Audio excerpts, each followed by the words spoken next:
Pernahkah Anda membayangkan bahwa kondisi keuangan Anda tidak selamanya stabil?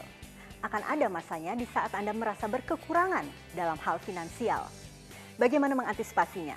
Mari kita temukan jawabannya tentunya dalam Cerdas 5 Menit Cerdas Finansial.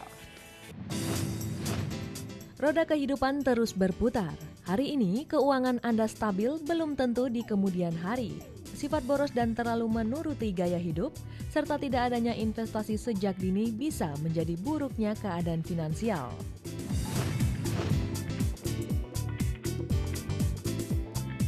Udah sih, nggak hebat-hebat banget sih investasinya, paling rumah. Kalau untuk investasi semacam asuransi atau apapun memang belum sih, cuman sekedar nabung aja setiap bulannya.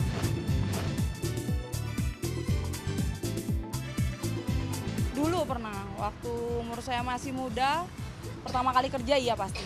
Nggak bisa atur jajan sendiri kali ya, kayak belanja gitu setiap bulannya nggak bisa atur uang sendiri. Pernah.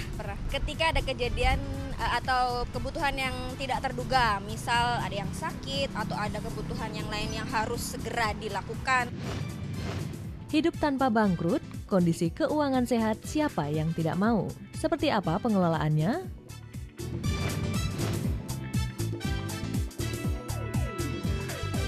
Berdasarkan definisi, bangkrut adalah sebuah kondisi di mana seseorang atau perusahaan tidak mampu lagi membayar kewajiban atau hutangnya, atau istilahnya insolvent, di mana asetnya sudah lebih kecil dibandingkan dengan hutangnya, atau bahkan sudah tidak memiliki aset sama sekali. Nah, salah satu cara mudah dalam menghindari kebangkrutan adalah dengan mempraktekkan kebiasaan hidup irit.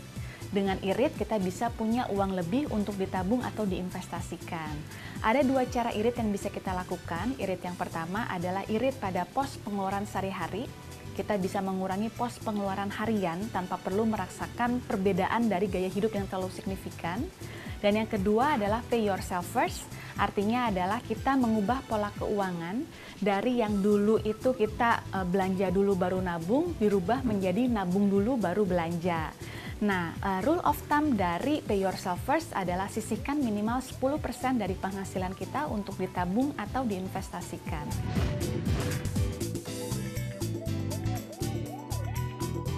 Khususnya bagi kita yang berada pada usia produktif, di mana kita masih bekerja, kebiasaan menyisihkan penghasilan setiap bulannya dapat membantu kita agar menjamin tercapainya tujuan keuangan jangka pendek, menengah, dan panjang. Seperti yang kita ketahui, umumnya penghasilan didapat ketika usia produktif. Oleh sebab itu, untuk membiayai pengeluaran setelah masa produktif, maka kita harus rajin-rajin dalam menyisihkan penghasilan kita saat ini.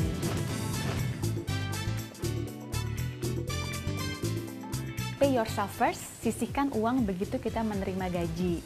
Dan untuk mempermudahnya, kita juga bisa memanfaatkan fasilitas auto debit dari perbankan.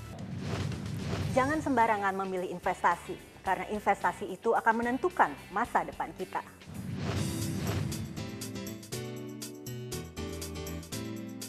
Pada dasarnya investasi terdapat dua jenis, yaitu investasi pada sektor real dan sektor finansial. Contohnya dari sektor real adalah misalnya ketika kita membeli properti atau logam mulia.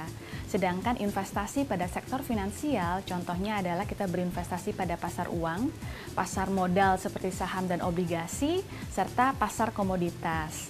Nah, sebelum melakukan investasi, kita ketahui dulu tujuan investasinya apa, kemudian jangka waktunya berapa lama, dan bagaimana profil resiko kita. Dari sini kita bisa mengetahui kemudian jenis aset investasi apa yang kemudian cocok untuk kita. Perlu diingat ketika berinvestasi, lakukanlah diversifikasi, jangan menempatkan aset pada suatu kelas aset yang sama investasinya namun disebar ke beberapa kelas aset. Hal ini dilakukan guna untuk meminimalisasi resiko dan memaksimalkan imbal hasil. Siapa yang tidak senang jika memiliki kondisi keuangan yang sehat dan tidak berkekurangan? Kuncinya adalah disiplin dalam pengeluaran dan mulailah berinvestasi dari sekarang. Saya Chandra Dewi, Cerdas 5 Menit, Cerdas Finansial. Sampai jumpa. Dipersembahkan oleh